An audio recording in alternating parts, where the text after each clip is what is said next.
Introduction. I got married, but the bride wasn't the icy female CEO I'd been engaged to for 3 years. Instead, it was the girl who had been crying her eyes out in the audience, the lovesick shadow who had silently adored me for years.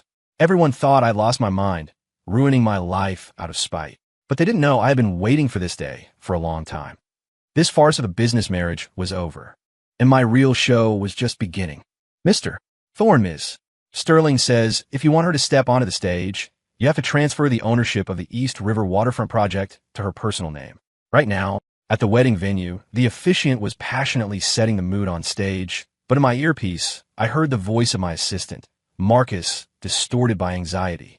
I stood in the center of the stage, the spotlight blinding, the gaze of hundreds of guests burning into me like needles. I smiled, not a cold sneer, but a genuine smile born of the absurdity of it all. The East River Waterfront project was the cornerstone of the Thorne family empire, worth billions. It was the legacy my grandfather had fought tooth and nail to build. Victoria Sterling, my fiancée, the CEO of Sterling Corp., chose this exact moment, with the wedding about to start, to hold every guest hostage, using the reputation of both our families as a weapon to force me into signing this unequal treaty. Ruthless and incredibly stupid. Tell her impossible, I said calmly into the microphone-shaped cufflink. But Mr. Thorne, the guests are waiting. If we delay any longer, both our families will become the laughingstock of the entire New York social circle. Marcus's voice was practically begging. Laughingstock. The curve of my lips widened. Then let's make this joke a little more entertaining. I'm a traveler. 3 days ago, I went from being a corporate drone working 80-hour weeks to waking up inside this novel titled The Ice Queen's contract lover. I became Julian Thorne, the cannon fodder fiancé, rich but vacuous, a playboy looked down upon by the heroine, Victoria Sterling. According to the original plot, today I would humiliatingly agree to Victoria's demands. After the marriage, she would despise me even more, getting entangled with the true protagonist while I wore the horns of cuckold. And I, Julian Thorne, would spiral into hate-fueled madness, courting death until the male and female lead joined forces to bankrupt my family and leave me destitute. Screw the plot. Screw hate-fueled madness. I, Julian Thorne, just wanted to coast. I wanted to enjoy this filthy, rich, uncomplicated life. The gym, fine dining, vintage wines, wasn't that enough? Why hang myself on a frozen tree? Mr. Thorne, Marcus's voice came again. I cut the comms. My gaze swept over the faces in the crowd, some curious, some gloating, until it finally settled on an inconspicuous seat in the corner. A girl sat there.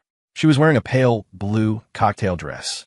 Her makeup, which should have been exquisite, was streaked with tears. Her shoulders were shaking, and she was biting her lip hard to keep from sobbing aloud. Emily Vance. In the original book, she was my #1 simp.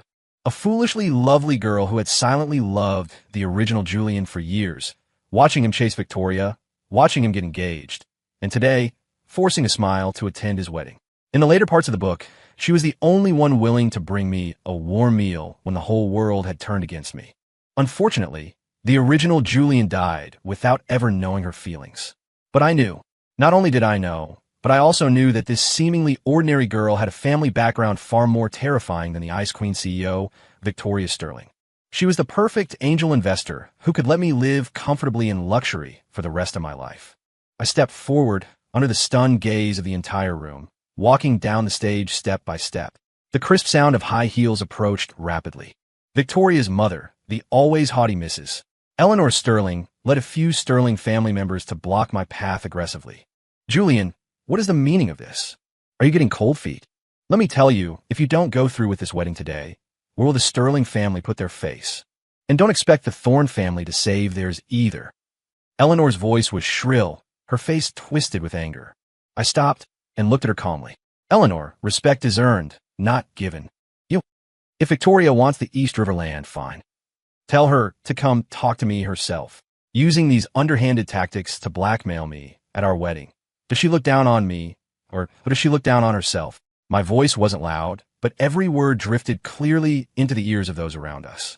The murmurs of the guests instantly grew louder. What? Demanding land at the altar? The Sterlings are being too greedy, aren't they? That's the foundation of the Thorne empire. This isn't a marriage. It's a robbery. Eleanor's face went from green to white. She hadn't expected me to air this dirty laundry in public. You're lying. Our Victoria isn't that kind of person. She was still stubborn. Whether she is or isn't, you know in your heart. I couldn't be bothered to waste breath on her. I stepped around her and continued walking toward that corner. Everyone's eyes followed me. They probably assumed I was going to drag Victoria out of hiding. I walked up to Emily Vance. She looked up. Those eyes, red and swollen from crying, were filled with confusion and panic like a startled deer. I stood before her, ignoring the noise and shock surrounding us. Then, right in front of everyone, I dropped to one knee. From my pocket, I pulled out the diamond ring worth millions, originally intended for Victoria Sterling. The entire ballroom went dead silent. Everyone thought they were hallucinating. Eleanor Sterling's eyes looked like they were about to pop out of her head. Emily was stunned too. She stared at me blankly, forgetting even to cry. I looked up at her beautiful, tear-streaked face and revealed the most sincere smile I had shown since arriving in this world. Victoria Sterling isn't marrying me. You, Emily Vance, are you willing to marry me? Time seemed to stop. The air solidified. You could hear a pin drop. Everyone's brain had crashed. They stood with mouths agape, eyes wide, staring blankly at this absurd scene offstage. The heir to the Thorne family, proposing to another woman at his own wedding? In front of hundreds of guests and the bride's family? This wasn't just madness. This was nailing a plaque that read ultimate humiliation right onto the Sterling family's face. Emily's reaction was even more raw. Her face went pale, drained of blood, her body trembling uncontrollably. She looked at me as if I were an alien. Julian, don't joke around. Today is your wedding with Victoria. Her voice was thick with tears, quiet as a mosquito. She isn't marrying me. I repeated, my tone firm, without a trace of humor. Just now, she chose to abandon our wedding for the East Riverland. I held up the ring, the diamond refracting brilliant light under the chandeliers. So, I am currently single, and I have the right to propose. I'm asking you, Emily, will you marry me? My gaze was burning, locking on her tight. I knew this was too much of a shock for her. It was like someone trekking through a desert for years, dying of thirst, suddenly stumbling upon an oasis. She didn't dare believe it. She probably thought it was a mirage. Tears welled up in Emily's eyes again, smashing onto the back of her hand. She wanted to shake her head, to refuse this absurd proposal, but a voice in her heart was screaming frantically. Say yes. This was the scene she had dreamed of for so many years, even if it was just a joke born of his impulse. Emily opened her mouth, but couldn't make a sound. Julian Thorne, you bastard. How dare you humiliate the Sterling family like this? A scream broke the silence. Eleanor Sterling finally reacted, like an enraged lioness. She charged at me with a ferocious expression, raising her hand to slap me. I didn't even turn my head. Behind me, Marcus and two bodyguards immediately stepped forward, firmly restraining her. Let go of me. Julian, how has my daughter wronged you that you would treat her this way? Eleanor struggled madly, screaming hysterically. How has she wronged me? I stood up, turned around, my eyes cold. You should ask your good daughter. In her eyes, am I, Julian Thorne, worth less than a plot of dirt? You should ask her, in these 3 years, has she ever looked me in the eye once? Aside from business and profit, has she ever spoken half a sentence of personal conversation with me? And you should definitely ask her, who is the person she truly holds in her heart? With every sentence I spoke, Eleanor's face paled shade. The last sentence struck her like lightning, silencing her instantly. This, Eleanor stammered, her eyes darting away, not daring to look at me. I ignored her and turned back to Emily. Her eyes were still struggling, hesitating. I knew I needed to add more fuel to the fire. Emily, I'm not joking, and I'm not doing this out of spite. My voice became very soft, very gentle. I'm just tired. I don't want to chase an iceberg that will never melt for me anymore. I want to find someone warm, someone to live a peaceful life with. I want to go home every day and see a smiling face, eat a warm meal, not face piles of cold legal documents. I want the person I love to love me back. I looked into her eyes, enunciating every word. And that person I know is you. Boom. It was as if fireworks had exploded inside Emily's mind. All her reason, all her hesitation, was shattered by my final sentence. He knew. He actually knew I liked him. He wasn't doing this out of spite. He really wanted to be with me. An immense wave of ecstasy drowned her, making her forget everything, forgetting that this was someone else's wedding, forgetting the strange looks around them. In her eyes, there was only me. She looked at me, smiling through her tears, and then nodded heavily. I will. I smiled. I slowly slid the ring onto her ring finger. The size was perfect, as if custom-made. Of course it was. I had asked Marcus to investigate everything about her long ago, including her ring size. I stood up, took her hand, and led her to the center of the stage. The guests below had gone from shocked to numb, and now from numb to exhilarated. This gossip was too big, too thrilling. Tomorrow, no, tonight, the entire upper crust of New York was going to explode. I picked up the officiant's microphone and cleared my throat. Ladies and gentlemen, apologies for the slight detour. Now, let me reintroduce everyone. I raised our clasped hands high, the diamond on the ring flashing with blinding light. This, Emily Vance, is Julian Thorne's true bride today. As the words fell, I turned my head and gently pressed a kiss on Emily's flushed cheek. Below the stage, scattered applause rang out, drowned out by the sound of sharp intakes of breath and suppressed chatter. And Eleanor Sterling, held back by bodyguards, watched us looking lovey-dovey on stage, shook with rage, rolled her eyes back, and fainted straight away. In the bridal suite backstage, Victoria Sterling gripped her phone, listening to the words coming from outside. My declaration that Emily was the true bride, and her face turned an iron gray. On the table beside her lay a drafted asset transfer agreement. She had thought Julian would compromise, as he had countless times before, no matter how excessive her demands were. She had thought she was the absolute protagonist and controller of this wedding. She had miscalculated. The man who had always obeyed her every word had given her a resounding slap in the face in the most drastic, humiliating way possible. Emily Vance. Victoria chewed on the name, her eyes filled with cold fury and a trace of panic she hadn't even realized herself. She shoved the door open and rushed out. She wanted to see exactly who dared to steal her groom at her own wedding. When Victoria Sterling, wearing that expensive custom wedding gown, rushed to the front of the stage, what she saw was the image of us kissing. At that moment, her expression was magnificent. Shock, anger, humiliation, disbelief. Various emotions intertwined on her usually icy face, making her look somewhat twisted. "Julian," she screamed, interrupting the tender moment. I slowly released Emily, turned around, and looked at her calmly. "Oh, you finally decided to come out?" I raised an eyebrow. "I thought you were going to wait in the bridal suite until the end of time." I shielded Emily behind me. She clutched the corner of my jacket nervously, peeking out with half her head, looking timidly at the legendary Ice Queen CEO. Victoria's gaze scraped over Emily like a knife before landing on my face. "What is the meaning of this? Are you taking revenge on me?" Her voice trembled slightly with rage. "Revenge?" I looked as if I'd heard the world's biggest joke. "Ms. Sterling, you think too highly of yourself. I'm simply stating a fact. If you aren't willing to marry, there's always someone who is." "You." Victoria's chest heaved violently. "You're canceling the wedding for this. This low-class woman? Do you know the cost of canceling? The cooperation between our families, the Thorne stock price." "Stop." I raised a hand to cut her off. "First, Emily is now my wife.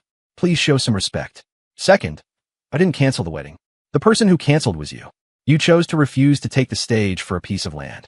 Third, regarding the cooperation and stock price, I smiled, showing my teeth.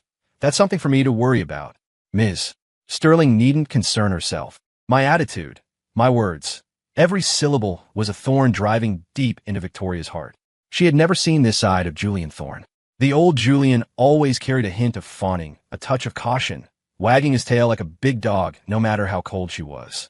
But this man before her had calm eyes and an indifferent tone, as if looking at an unreasonable stranger.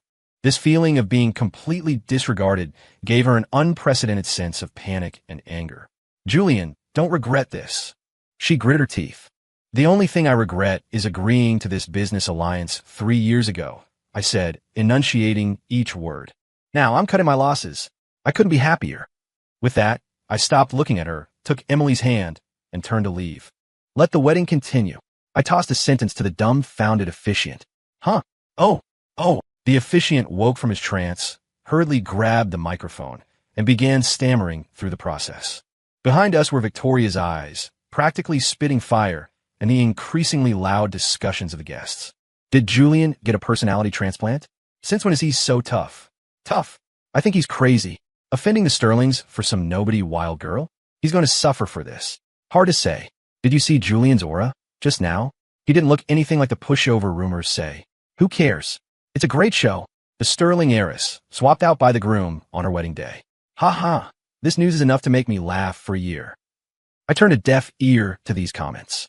I just tightened my grip on Emily's hand. Her palm was ice cold, covered in sweat, her body still slightly trembling. I could feel her fear and unease.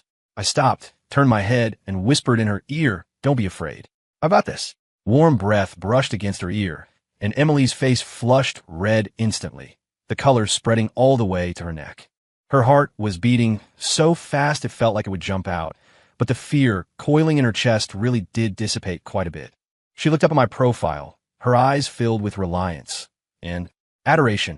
This man was her hero, a supreme hero who had stepped on multicolored clouds to save her from the mire of inferiority and unrequited love. The rest of the wedding proceeded in a strange, yet excited atmosphere. The Sterling family had long since fled with tails between their legs, carrying the unconscious Eleanor. Victoria stood rooted to the spot like an ice sculpture, staring daggers at us. My parents had complex expressions, but mostly a sense of relief. They had long been dissatisfied with Victoria's arrogance, but held back due to business ties. Now that I had proactively solved this problem, they were happy to see it happen. As for Emily's parents, they hadn't come today at all. In their eyes, Emily was just attending a friend's wedding. Who could have guessed she would marry herself off? I estimated they were probably on their way right now with machetes. But I wasn't afraid, because I knew they would agree. During the toasts, I kept Emily by my side, blocking most of the alcohol for her. A few tactless people tried to come up and probe into Emily's background or make snide remarks, but I pushed them back with just a look. "Mr. Thorne, congratulations. It's just this new Mrs. Thorne. Which family is she from? How come we haven't seen her before?" A greasy-haired trust fund baby held up a wine glass, smiling maliciously. I swirled my glass, looking at him. "What? I need to report my marriage license to you now." The trust fund kid's face stiffened, and he laughed awkwardly. I wouldn't dare. Just curious." "Curiosity killed the cat," I said coolly. "Minding your own business is better than anything." With that, I pulled Emily away, leaving the guy standing there, his face flashing red and white. Emily followed behind me and whispered, "Julian, you didn't have to do that. I don't mind. You're my wife. Disrespecting you is slapping me in the face." I squeezed her hand. "From now on, anyone who dares to make you suffer, I'll make their whole family suffer." My tone was flat, but Emily felt a rush of heat in her heart. She knew this man was protecting her. This feeling of being firmly chosen and protected was something she had never experienced. The wedding finally ended. I took Emily back to our, originally mine and Victoria's marital home, a massive penthouse overlooking the river in the city center. As soon as we entered, Emily looked uneasy. She stood in the foyer, twisting her fingers, afraid to move. The apartment still held some wedding decorations, red double happiness symbols, scattered rose petals, all reminding her of how unreal this was. Should I go home first? My parents. They probably don't know yet," she whispered. "No need." I took off my suit jacket, tossed it onto the sofa, and started loosening my tie. "They already know." "Huh?" Emily started. I waved my phone. There was a message just sent by Marcus. "Report, Mr. Thorne. We've already briefed Chairman Vance and Mrs. Vance. They said a married daughter is like spilled water. Since you and the madam have already registered the marriage, they have no objections. They just ask that you bring the madam home tomorrow to pay your respects." I handed the phone to Emily. She looked at the message, her eyes widening. "My parents just agreed like that." She mumbled to herself, feeling her worldview shattering. In her memory, her father was a violent temper who meant what he said. "What else?" I walked up to her, reached out to lift her chin, forcing her to look at me. "Did you expect them to tie you up and return you to the factory?" My warm fingertips touched her skin, and Emily's body stiffened, two clouds of red instantly flying onto her cheeks. I didn't mean that," she stammered. "I know." Looking at her eyelashes, trembling with nervousness, I chuckled low in my throat. "Emily, from today on, you are Julian Thorne's wife. This is your home." I leaned down, close to her ear, speaking in a voice only the two of us could hear. "So, tonight, you aren't going anywhere." Night deepened, the city's clamor shut out by the massive floor-to-ceiling windows. The room was filled only with the sound of our slightly rushed breathing. Emily was as tense as a quail placed on a grill, stiff all over, not knowing where to put her hands. Watching her innocent and cute appearance, a bit of mischief rose in my heart. I didn't rush to do anything. Instead, I turned into the kitchen and took out a bottle of Moscato and two exquisite glasses from the fridge. "Drink a little?" I held up the bottle and shook it at her. I'm not very good at drinking, Emily whispered a refusal. It's okay. This is low alcohol content. It's sweet. Just treat it like juice. I poured 2 glasses on my own accord and handed one to her. The amber liquid swirled gently in the glass, emitting a sweet, fruity aroma. Emily hesitated for a moment, but took it. We sat on the sofa, silent for a while. The atmosphere was a bit subtle. Today. Thank you. Emily finally spoke first. Thank you for what? I took a sip of the wine. Sweet, but not cloying, smooth texture. Thank you for choosing me. When she said this, her voice was very soft, like a feather, carrying a trace of uncertainty. I put down the glass, turned my head, and looked at her seriously. Emily, I'll say it again. I wasn't acting out of spite, nor was it charity. I chose you because you are worth it. Why? She summoned her courage to ask the biggest doubt in her heart. I'm not as beautiful as Victoria, nor as capable. Beautiful? I scoffed. That face of hers is as cold as a morgue slab. What's good about it? As for capability, a woman who needs to blackmail her fiancé at a wedding to get ahead. No matter how capable, her character is worrisome. I reached out, gently stroking her cheek. Her skin was fine and smooth, feeling excellent to the touch. You are 10,000 times better than her. You are kind, warm, and willing to give silently for the person you like without asking for anything in return. You would secretly slip me a piece of candy when everyone else was mocking me. You would send anonymous text messages to encourage me when I was down. Did you think I didn't know who put that carton of warm milk in my desk every morning for 3 years in high school? With every sentence I spoke, Emily's eyes widened a fraction. Her small mouth parted slightly, too shocked to speak. Those secrets she thought she had buried deep in her heart. Acts she thought were done without anyone knowing. He knew them all. You knew. Her voice was trembling. I knew. I withdrew my hand, picked up my glass, and drained it. The old Julian was a bastard. He couldn't see your worth. But now, I looked at her, my gaze profound. I'm not him. Emily was completely stunned. She didn't understand what I meant by the last sentence, but she could clearly feel that the man before her was truly different from the boy in her memories who always chased someone else's shadow. He was mature, powerful, gentle, and carried a hint of mystery that was hard to fathom. More importantly, he saw all her good qualities. A massive, warm current enveloped her, turning the grievances and bitterness accumulated over the years into sweetness in this instant. Her eyes reddened again, but this time it wasn't from sadness. She mimicked my action, picking up the glass and draining the wine in one gulp. The liquid, spicy yet sweet, slid down her throat, instantly dyeing her cheeks a crimson red. I will be good to you in the future. She looked at me, her eyes incredibly firm, as if taking an oath. I know. I smiled and poured her another glass. That night, we talked a lot. We talked about the high school we both attended, about those blurred memories of youth. Catalyzed by alcohol, Emily gradually talked more. She dropped all her defenses and restraint, revealing a charmingly naive side, like a little girl. She would bury her head in a pillow out of shame when I mentioned her embarrassing moment from back then, and she would giggle foolishly when recalling a sweet instant. I listened quietly, chiming in occasionally, refilling her glass. I discovered this girl was even more interesting than I imagined. She could paint and had won national awards. She could bake all kinds of desserts. She said it was because she heard I like sweets. She also loved small animals. Her phone was full of photos of stray cats and dogs. She was like a treasure chest. The more you dug, the more surprises you found. Meanwhile, the Sterling and Thorne families had completely exploded. My phone was blowing up. My dad, my mom, my grandfather, and various people from the Sterling family bombarded me in turns. Annoyed, I put it directly into airplane mode. Even if the sky fell, it could wait until I woke up. On the internet, news about Thorne-Sterling marriage mutation, groom swaps bride on the spot, had surged to the #1 trending topic.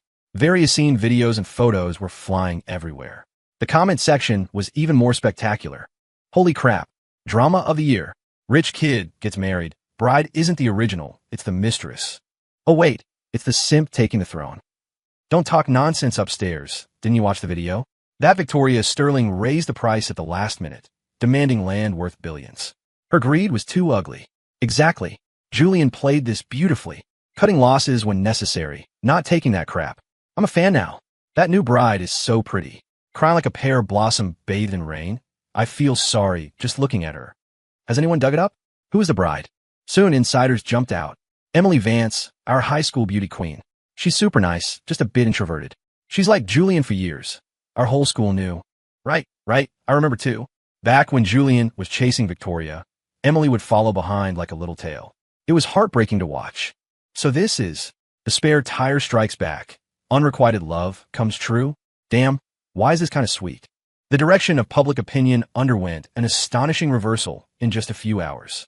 The scum man, Julian, and homewrecker Emily, who should have been condemned by thousands, turned into warriors resisting oppression and a devoted heroine seeing the moonlight through the clouds. And the aloof Ice Queen CEO Victoria Sterling became a gold digger who was insatiable and got what she deserved. Under the hashtag pity Victoria Sterling, the comments were universally mocking. Pity what? If she had any shame, she wouldn't have pulled this stunt at the wedding. She did it to herself. Who can she blame? Refusing to be a billionaire wife over a piece of land. Now look, the chicken's flown the coop and the eggs are broken. Am I the only one who feels this is incredibly satisfying? I hate these self-righteous women the most.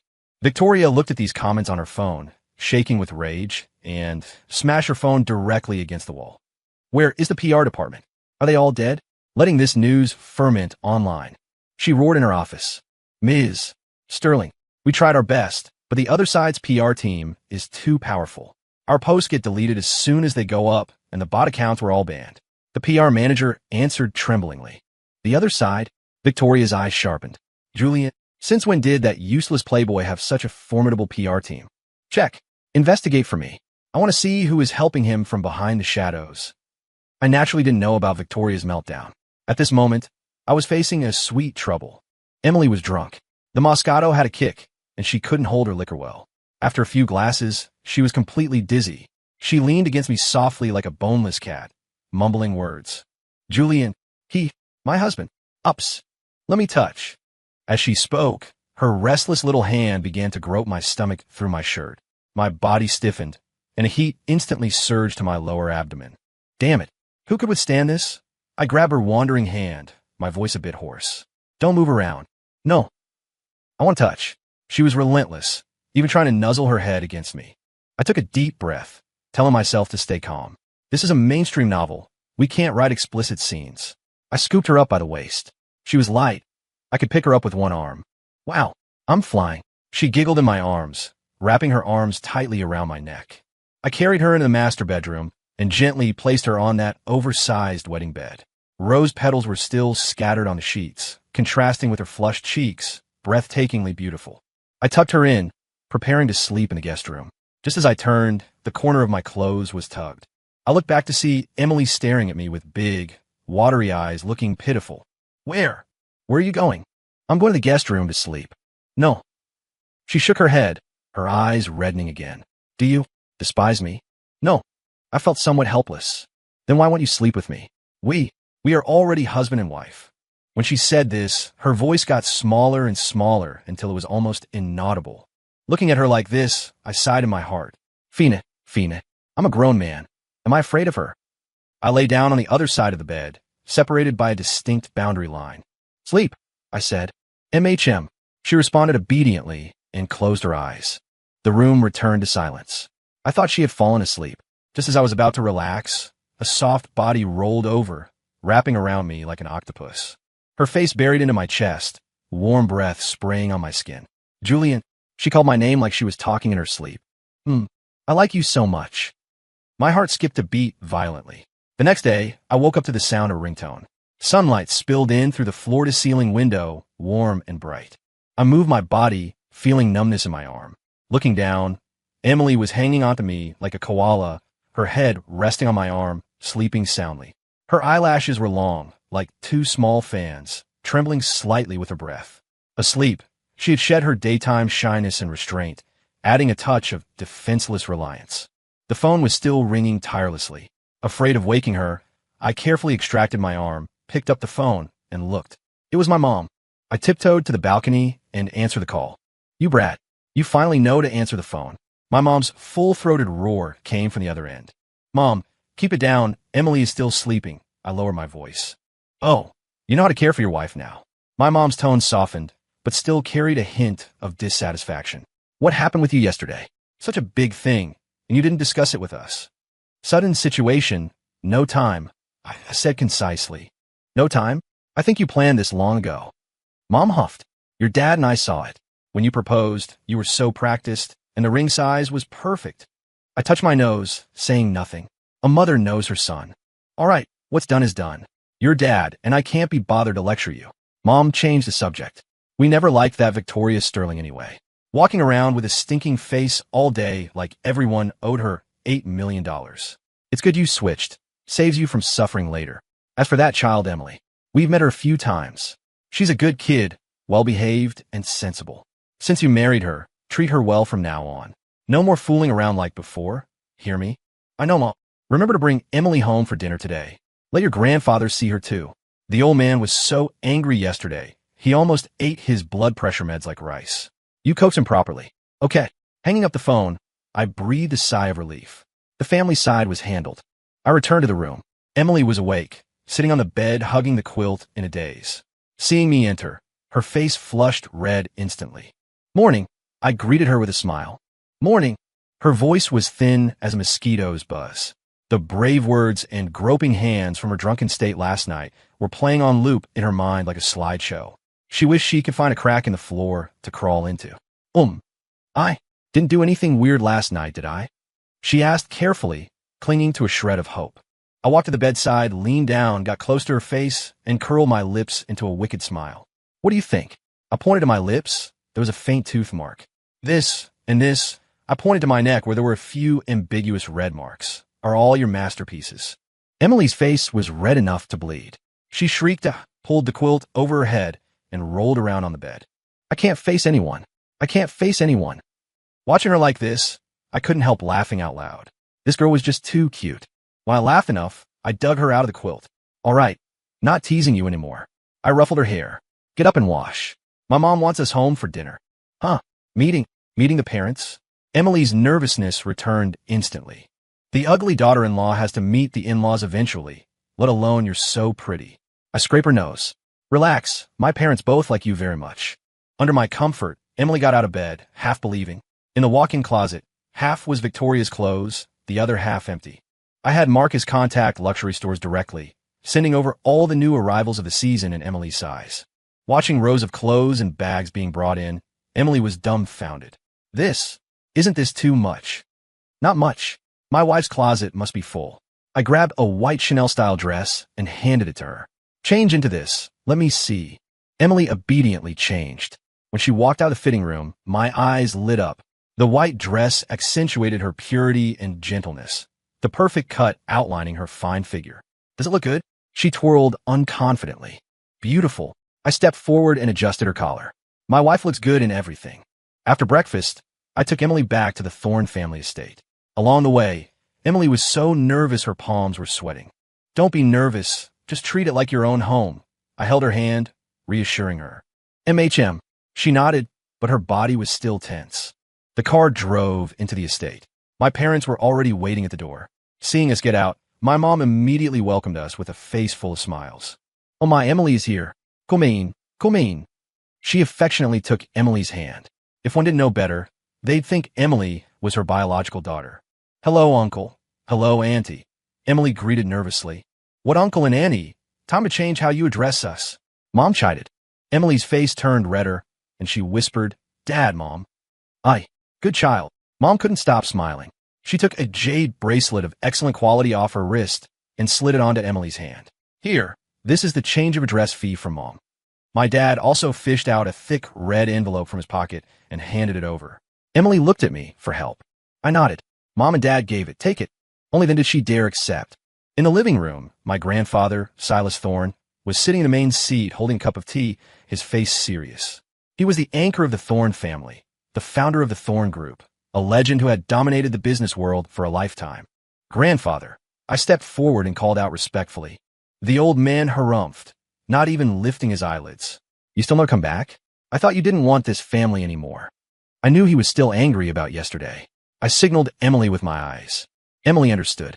Though afraid, she summoned her courage, stepped forward, took a cup of freshly brewed tea from my mom, and offered it with both hands. Grandfather, please have some tea. Her voice was soft and sweet.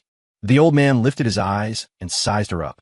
The girl before him was dressed appropriately, her brow clear, eyes lucid. Though there was a trace of timidity, her posture was upright, neither humble nor arrogant. Much more pleasing to the eye than that Victoria Sterling whose eyes were on top of her head. The old man's expression softened a bit, and he took the teacup. You are Emily? Yes, grandfather. MHM. The old man took a sip of tea, considering it an acceptance of this granddaughter-in-law. A family storm was dissolved by a cup of tea from Emily. My mom watched from the side, clicking her tongue in wonder, praising my good taste this time. Meanwhile, in the CEO's office of Sterling Corp., the atmosphere was freezing. What did you say? The West City development project we submitted was rejected. Victoria looked at the documents in her hand, her face ugly. Yes, Ms. Sterling. The project manager wiped cold sweat. The reason is, our qualification audit didn't pass. Impossible. Victoria slammed the table. We prepared for this project for 6 months. All qualification documents are complete. How can we not pass? It's the Thorn Group, the project manager whispered. They also bid, and they hired the top team in the industry. Our proposal had no advantage in front of theirs. Thorn Group. Victoria froze. Julian, that playboy who only knew how to eat, drink, and be merry. When did he learn to interfere in company business? No, not Mr. Thorn. The project manager shook his head. It's the Thorn Group's Marcus. I heard that lately. He's been acting like he's on steroids, leading the team to secure several major projects in a row. His methods are extremely fierce. Marcus? That follower assistant by Julian's side? Victoria's brows knitted tightly, a bad premonition rising in her heart. She immediately picked up the phone and dialed a number. Hello, look into the Thorn Group's recent movements for me, especially Julian and his assistant Marcus. She wanted to see exactly what ghost these two were playing at. After lunch at the Thorns, I took Emily to the Vance family home. Compared to the gentle breeze and mild rain of my house, the atmosphere at the Vances was thunder and lightning.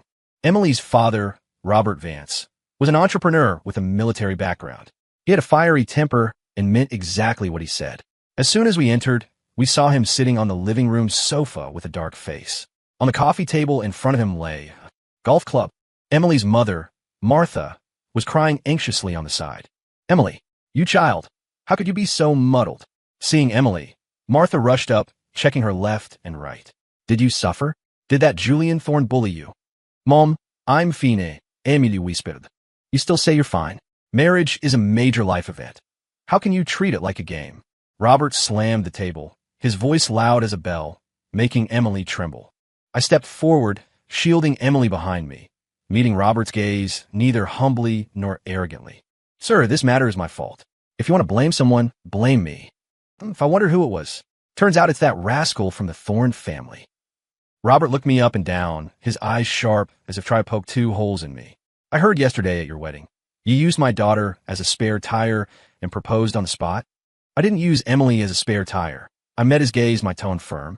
I sincerely want to marry her. Sincerely? Robert sneered. How much is the sincerity of you rich kids worth? Sincere today, change of heart tomorrow. Dad, it's not like that. Emily got anxious, peeking out from behind me. Julian, he treats me very well. What do you know? Robert scolded. You don't even know you've been tricked by his sweet words. Saying this, he picked up the golf club from the coffee table. I have to beat some sense into this brat today. Let him know the daughters of the Vance family aren't so easily bullied. Martha screamed in fright and rushed to stop him. Emily turned pale with fear. I didn't move, just watching him quietly. Sir, if beating me can vent your anger and make you agree to let Emily and me be together, then I absolutely won't fight back. Robert's hand, holding the club, froze in midair. He looked at the young man before him. Clear eyes, straight spine, without a hint of fear or retreat. This was different from the greasy playboy he had imagined. You think I don't dare to hit you? Robert said, trying to look tough. I don't think that. I smiled, took a small gift box from my pocket, and handed it over. This is a gift I prepared for you and Martha. I hope you like it. Robert looked suspiciously and didn't take it. Martha curiously took it, opened it, and gasped. Inside the box were a pair of crystal-clear jade thumb rings and a jade bracelet of the same material. Bob, look, this is imperial green jade. Martha's voice changed with excitement. Robert knew his goods. He leaned in for a look, pupils shrinking violently. These jade pieces had full translucency and perfect color. They were true top-tier imperial green, priceless and rare. This gesture wasn't something an ordinary rich kid could produce. What is the meaning of this? Trying to buy us off with money. Robert's tone softened unconsciously. This isn't buying you off. It's a betrothal gift, I corrected.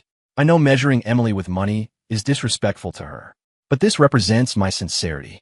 The Thorne family sincerely wants to welcome Emily through our doors. I paused and continued. I know what you're worried about. You're worried I'm acting on impulse. Worried I'll treat Emily poorly later. I can't guarantee anything with words, but I will prove it with actions. Starting today, I will gradually transfer all shares of the Thorne Group to Emily's name. I will make her the true mistress of the Thorne Group. I will add her name to all my personal assets. I will be good to her for a lifetime. My words plunged the Vance living room into a dead silence.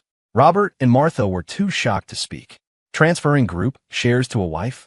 In the circle of wealthy families, this was unheard of. This meant Julian was practically handing his life and fortune over to Emily. If this wasn't true love, what was? Emily was moved to a mess, tears swirling in her eyes as she looked at my back. This man, to reassure her parents, was willing to go this far. Are you telling the truth? Robert finally found his voice, full of uncertainty. A gentleman's word is his bond. I looked at him, speaking with conviction. Tomorrow, I will have the lawyers start the paperwork. Robert fell silent. He looked at me for a long, long time. Finally, he sighed deeply and put down the golf club. Fine. He waved his hand, looking weary. Since Emily is willing herself, what can I, as a father, say? Remember what you said today.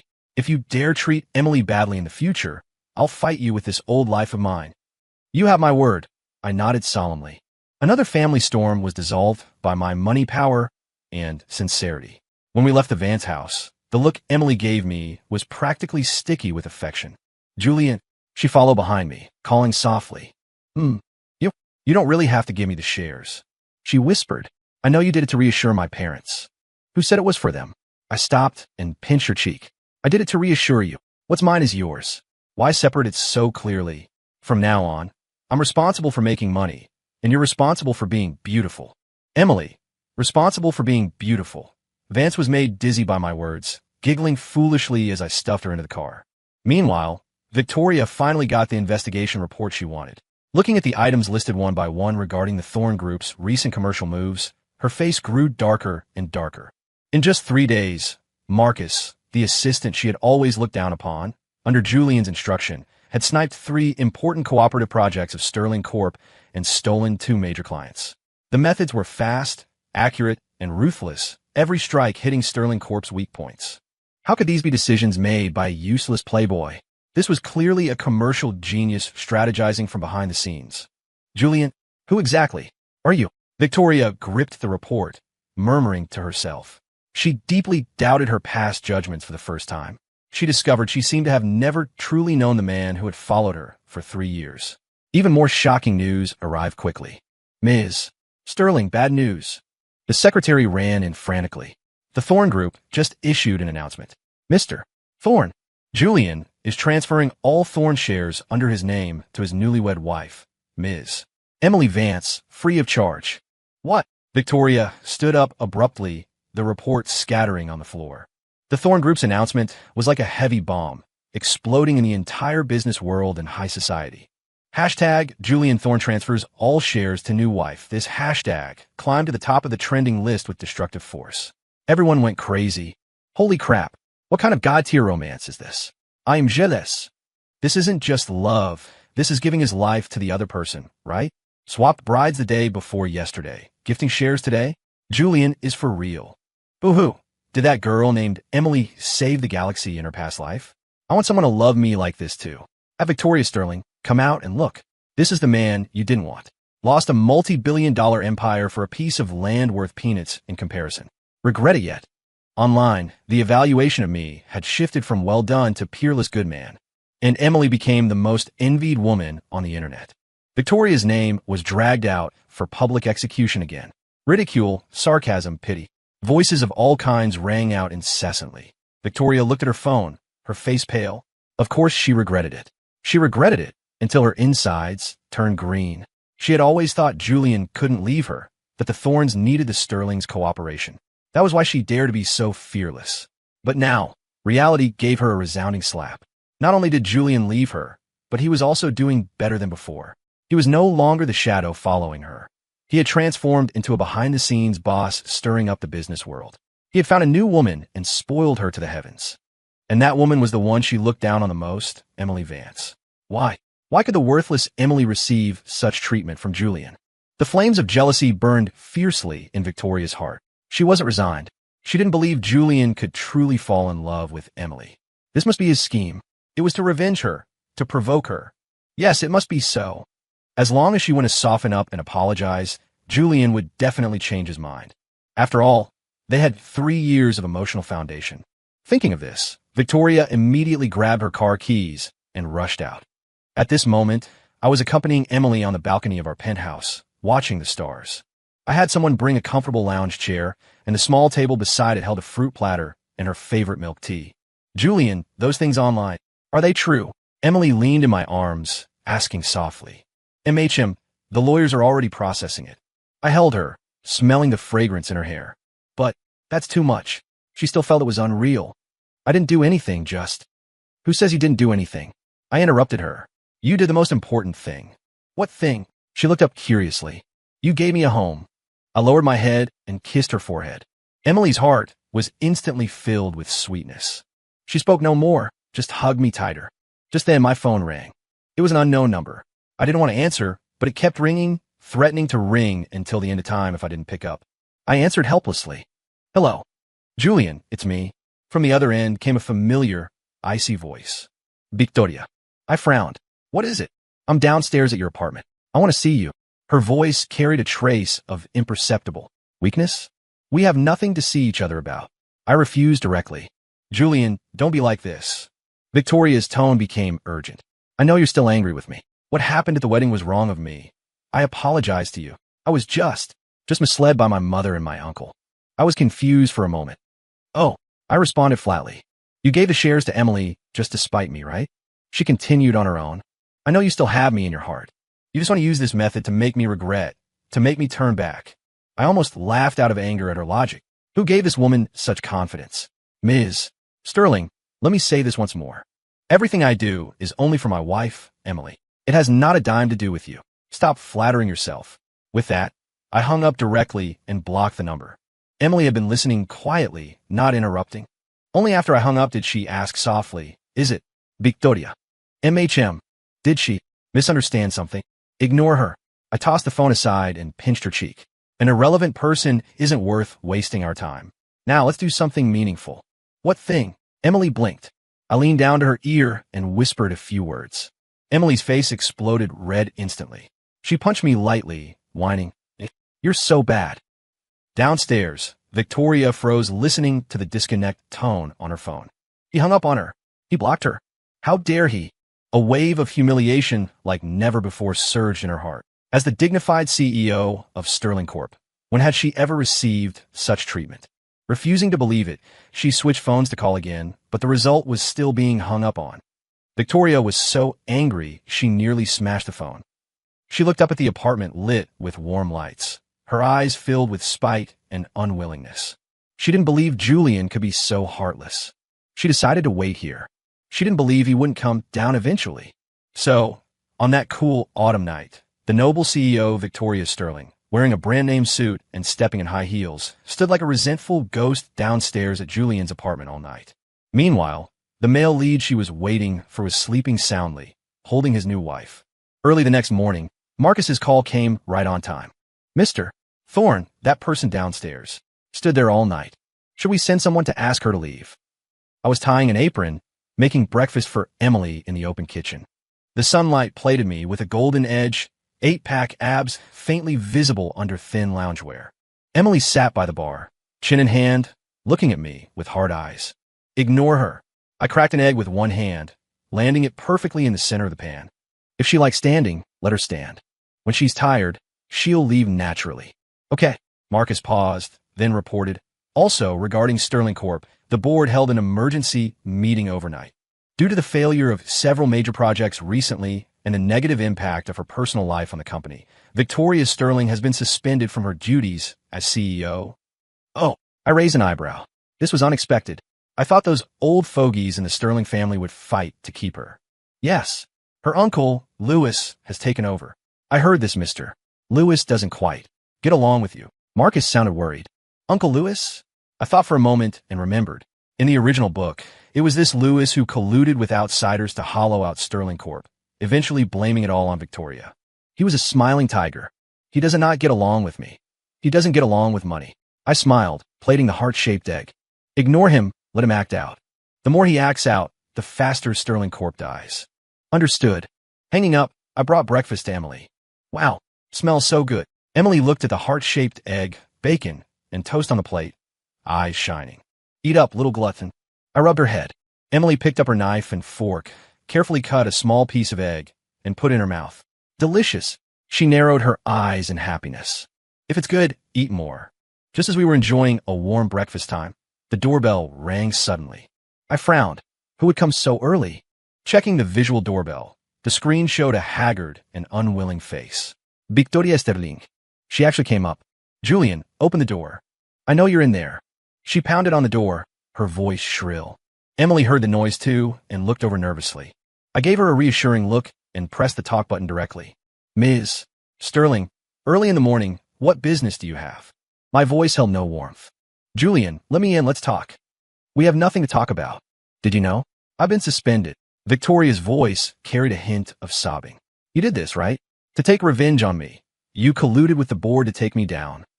I was almost amused by her thought process. Ms. Sterling, do you have a persecution complex? I spend all day with my wife. Where'd I find the time to manage Sterling Corp's mess? You're lying.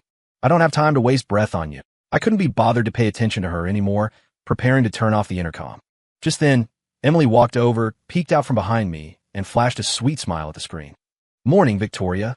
Have you had breakfast? Want to join us? My husband makes delicious breakfast. As she spoke, she deliberately held up the piece of heart-shaped egg in her hand. Victoria on the screen, upon seeing Emily, shrank her pupils violently. Emily wore cute cartoon pajamas, hair loosely tied up, face bare of makeup, yet still fresh and moving. That appearance was clearly the mistress of this home. And herself, having blown in the cold wind downstairs all night, makeup ruined, hair messy, looking pathetic as a beggar. The intense contrast was like a knife stabbing fiercely into Victoria's heart. Emily, you. She pointed at Emily, too angry to speak. Victoria, don't blame Julian. Emily said with a face full of innocence, this is just his temper. He has no patience for people he doesn't like. Unlike with me, he's so gentle. Saying this, she stood on tiptoes and planted a kiss on my cheek. Hubby, am I right? I suppressed my laughter and nodded cooperatively. Wifey is always right. This scene was transmitted clearly to Victoria's eyes through the screen. Watching our intimate interaction, watching the happy yet provocative smile on Emily's face, she felt her lungs were about to explode. Yep, you too.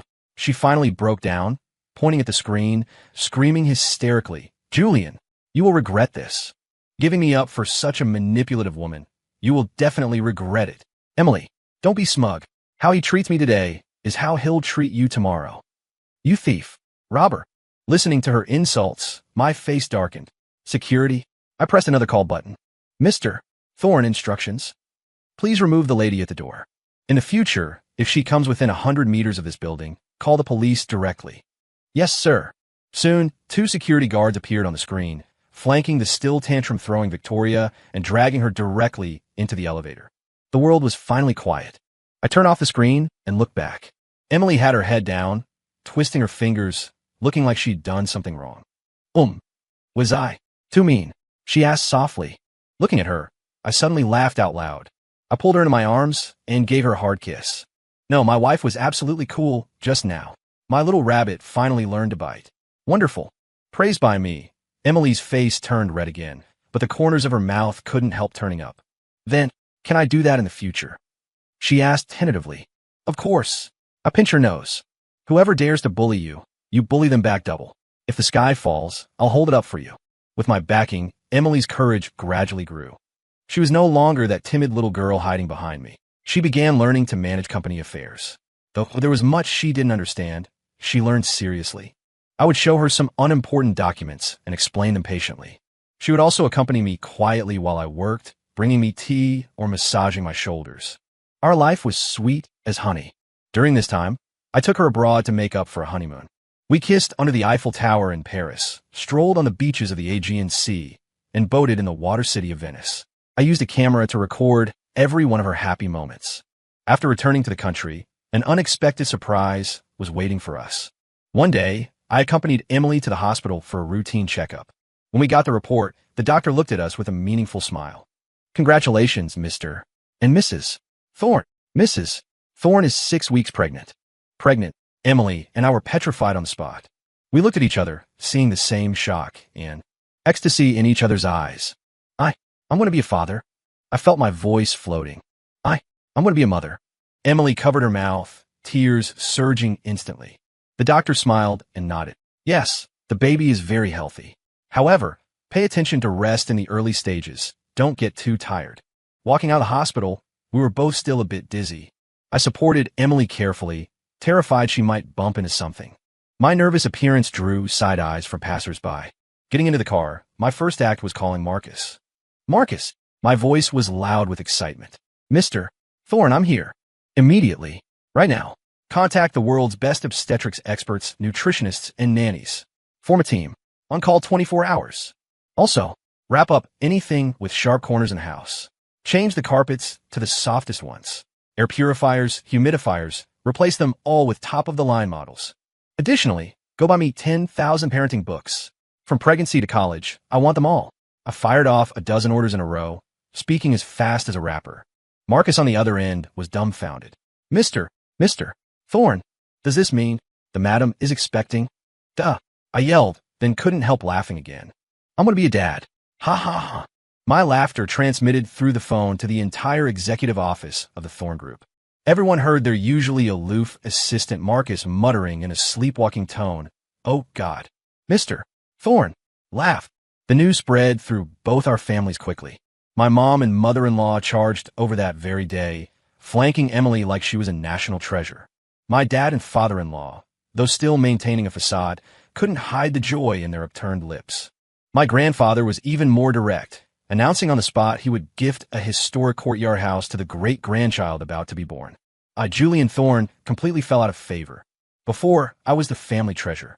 Now, the little bean in Emily's belly was. My daily task was cooking delicious food for Emily in various ways. Emily didn't have much morning sickness, but her taste became very picky. Sour today, spicy tomorrow. Once at 3 a.m., she shook me awake saying she wanted cheesecake from a specific famous bakery downtown. Without a word, I dressed and went out. When I returned with the cheesecake, she was already asleep. Watching her sweet, sleeping face, I had no temper at all, just a heart full of softness. I put the cake in the fridge for when she woke up.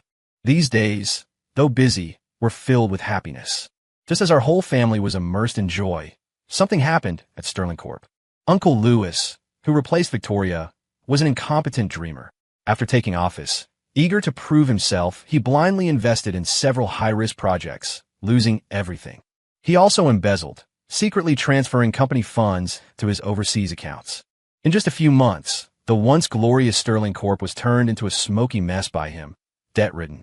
The board finally realized something was wrong, but it was too late. Uncle Lewis took the money and ran, leaving behind a mess and massive debt. Banks came knocking, suppliers blocked the door, employees panicked. Sterling Corp was on the verge of bankruptcy overnight. Victoria's father suffered a stroke from anger and was hospitalized. The Sterling family's sky had collapsed. At this time, everyone remembered the Victoria they had ousted.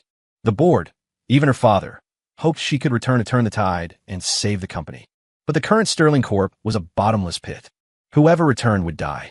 Victoria locked herself in her room for 3 days and 3 nights. She looked out the window, eyes empty.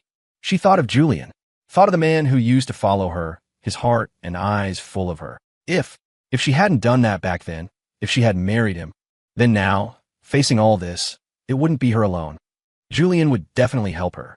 With his ability, saving a small Sterling Corp would be effortless. But there were no ifs. It was her own hands that pushed away the man who could have sheltered her from the wind and rain. It was her own hands that destroyed everything. Regret gnawed at her heart like a viper. Just when she was in total despair, an unexpected person found her. Emily. In a coffee shop, Emily sat opposite Victoria, quietly stirring the coffee in her cup. She wore a loose maternity dress, her lower abdomen slightly raised, her face carrying the gentle glow of motherhood. Compared to her, Victoria opposite was haggard, eyes dim, like a flower that had lost all water and was about to wither. "What are you here for?" Victoria spoke first, voice hoarse. "To see a joke? I'm not that bored." Emily put down the spoon, looked up, and watched her calmly. Then to show off? Show off how well you're doing? Show off that you stole everything of mine. Victoria's tone was full of sharp sarcasm. Emily didn't get angry, just smiled faintly. Victoria, you're wrong. I never stole anything of yours. Julian isn't an object. He is a living person with his own thoughts and feelings. He chose me not because I'm better than you, but simply because when he needed warmth the most, I happened to be by his side. And you, when he needed you most, chose to measure your relationship with profit. Emily's words were like a knife, accurately stabbing into Victoria's heart. Victoria's face paled further. She opened her mouth, but was powerless to refute. I know about Sterling Corp's situation. Emily took a document from her bag and pushed it across.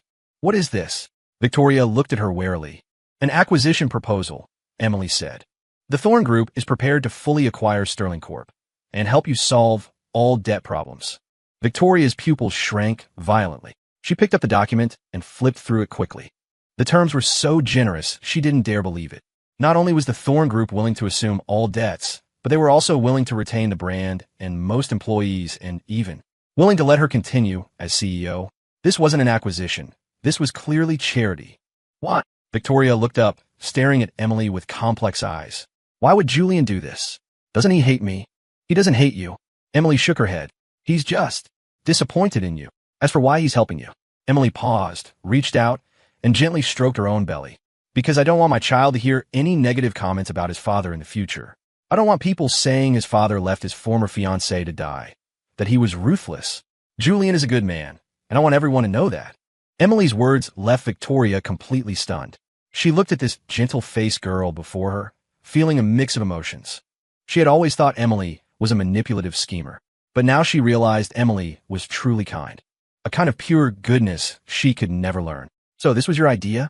Victoria's voice trembled. It was our idea, Emily corrected. I just suggested it. He made the final decision. Victoria's eyes reddened. She looked at the acquisition proposal in her hand. The clauses seemed to transform into Julian's face. That man, clearly heartbroken by her, still pulled her up when she was most pathetic. Not out of love, but because of the woman beside him. To prevent his wife and unborn child from facing criticism, he was willing to help the person he wanted to see least. How deep was this affection, and how ironic. Victoria finally understood. She had lost completely. She lost to Emily's kindness, and even more to Julian's love for Emily. I understand. She lowered her head, her voice thick with nasal tones. Tell him. Thank you for me. And I'm sorry. This belated apology was finally spoken. But Victoria knew it was all too late. Months later, Emily successfully gave birth to a baby boy. The little guy looked healthy and strong, perfectly inheriting all the merits of Emily and me. I named him Leo Thorn. May he be brave and happy all his life.